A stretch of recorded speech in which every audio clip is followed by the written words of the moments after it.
ოცნების რეჟიმი 6 მილიარდიან ინვესტიციას გვპირდება. ეს ისტორიაში ყველაზე მსხვილი ინვესტიცია იქნებოდა თუ მართლაც განხორციელდება. სწორედ ეს კითხვა ახლა მთავარი. რეალურად შემოვა თუ არა ქვეყანაში ეს ფული. აბუდაბიდან კობახიძემ საგანგებოდ გვამცნო ახალ ინვესტიციაზე. ვიცით მხოლოდ ის, რომ მემორანდუმს ხელი ვიცე-პრემიერმა დავითაშვილმა და ემარ ჯგუფის ხელმძღვანელმა მოაწერეს. ფული სამშენებლო ბიზნესში უნდა ჩაიდოს, მაგრამ რა ვადებში ესეც უცნობია. ფინანსისტებისთვის ეს ცარიელი ფურცელია. ქართული ოცნება რასაც იძახის, იმას არ აკეთებს. ასე რომ ეს არის კიდევ ერთი რაღაცა დაპირება. ქაღალდი, განზრახულობათა ოქმი, რომელიც ჯერჯერობით არაფერ რეალურს არ ნიშნავს. ჯერ უნდა გადახტნენ და მე უნდა თქვან ოპლა. ეხლა პირდაპირ ოპლას იძახიან. თუ ჩვენ მოვწყდით ამერიკას და ევროპას ამის კომპენსაცია ვერანაირი დუბაით და ტეირანით ვერ მოხდება. ვერ გამოურიცხავთ, რომ რაღაცა მართლაც მაქინაციაც იყოს ეს ყველაფერი. არაბული ბიზნეს სიახლეების პლატფორმა წერს, რომ სულ ორი პროექტია. თბილისში კრწანისის პარკი და გონიოში მშენებლობები. რომან გოცირიძე ამბობს, რომ გონიოს პროექტი მორიგი აფიორაა, ისე როგორც წლების წინ. ოცნების რეჟიმისთვის კი 6 მილიარდიანი ინვესტიცია ახლა მხოლოდ პროპაგანდის საშუალებაა. თითქოს დასალურ ინვესტიციებს ემირატებიდან შემოტანილი ფულით ჩაანაცვლებენ და ეკონომიკურ კრიზისს სასცე გადაგვარჩენენ.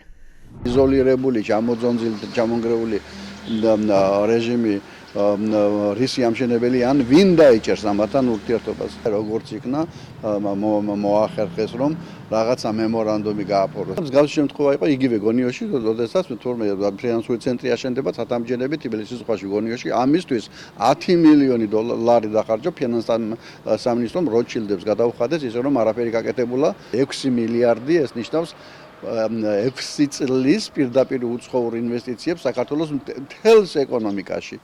როდესაც არაბთა გაერთიანებული საამიროებიდან შარშან შემოვიდა 5 მილიონი, ისიც გარედან არც ერთი თეთრი არ შემოსულა. ემარ პროპერტი მსხვილი კომპანია, მაგრამ რატომ უნდა სჭირდებოდეს საქართველოში ინვესტიცია? კითხვებს ექსპერტებს უჩენთ მასშტაბი და არა რეალური რიცხვები. წლიურად საქართველოში დაახლოებით 1 მილიარდი ინვესტიციები შემოდის ჯამურად. ემირატებიდან კი დაახლოებით 2 მილიარდი ბოლო 27 წლის განმავლობაში ერთად შემოვიდა. 2024 წელს მხოლოდ 5 მილიონი დოლარის ინვესტიცია განხორციელდა. უფრო მეტი კითხვა კი ჩნდება, როცა ვიგებთ, რომ ემარ პროპერტის ინდოეთში მხოლოდ 1 მილიარდ დოლარს დებს. არადა მასთან 80-ჯერ მეტი ბრუნვა აქვს ვიდრე საქართველოსთან. პირველი პარტნიორი ესეთი ყველაზე დიდი საავადმყოფო ბრუნვა ვისაც აქვს არის ინდოეთი.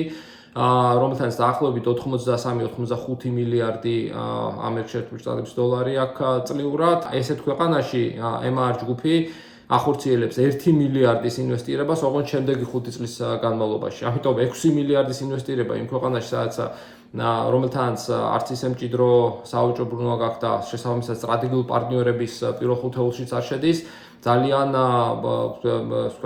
ბევრ კითხვას პადებს. იზოლაციაში და სანქციების ქვეშ მყოფი ოლიგარქის გუნდისთვის ემირატებში ვიზიტი ერთგვარი შველა იყო, ისევე როგორც ახალი ინვესტიციების დაანონსება. ასე ხდება ხოლმე ტოტალიტარული სახელმწიფოების შემთხვევაში. 2022 წელს ემირატებში სირიიდან ასადი ჩავიდა. 2025 წელს კობახიძე ანონსებს ემირატებიდან ინვესტიციებს. 2015 წელს ჩეჩნეთის ლიდერი რამზან კადიროვი ანონსებდა. შემდეგ იგივე კომპანიის მფლობელი 2020 წელს ბელარუსის პრეზიდენტს შეხვდა. აქაც ინვესტიციებს აანონსებდნენ. კაპიტალი რეალური გაედინება და პარატინა ქაღალდზე საუბარი არის რაღაცა ტიპის ინვესტიციებზე დეველოპმენტში 6 მილიარდის ოდენობით. ეს არ არის სერიოზული. დღევანდელ რეალობაში, როდესაც ყავს არაღიარებული და სანქცირებული მთავრობა, ასეთ დროს 6 მილიარდის მოზიდვა წარმოუდგენელი მგონია. მე არანაირად არ შევადარებდი ევროპულ და ამერიკულ ინვესტიციებს ამ ქაღალდზე დაწერილ თანხას, ეგრეთ წოდებულ Memorandum of Understandings, რეალურ გადინებას კაპიტალის ვერ შევადარებთ განზრახვებს ამ კაპიტალის ჩადების. 100 ქარხანა, ამუშავებული ანაკლიის პორტი, აყვავებული ეკონომიკა, ეს არის ყველაფერი, რასაც მუდმივად გვპირდებოდნენ ივანიშვილი და მისი მარიონეტები და დღემდე შესრულებული არაფერი გვინახავს. არანაირი 6 მილიარდიანი და არანაირი მილიარდიანი ინვესტიციები არ იქნება სანქცირებული სასამართლოს პირობებში. მაგნიცკის სიაში ყოფი შინაგან საქმეთა მინისტრი და მთელი სისტემის ყოფნის შემთხვევაში. ქვეყნის ფაქტობრივი მმართველის ამერიკის შეერთებული შტატების მხრიდან დასანქცირების პირობებში. ასე რომ ეს ყველაფერი არის უბრალოდ მათი მხრიდან თავის მოტყუება. ინვესტიციები კარგია. თუ ის რეალური იქნება და თუ ოლიგარქის რეჟიმს ილუზია არ აქვს, რომ დასავლელი ინვესტორების გაქცევის ფონზე ქვეყნის ეკონომიკას აღმოსავლეთიდან შემოტანილი ფული უშველის. 6 მილიარდი კი მხოლოდ დაპირებაა. ჯერ არც ხელშეკრულება არსებობს და არც გაწერილი პირობები.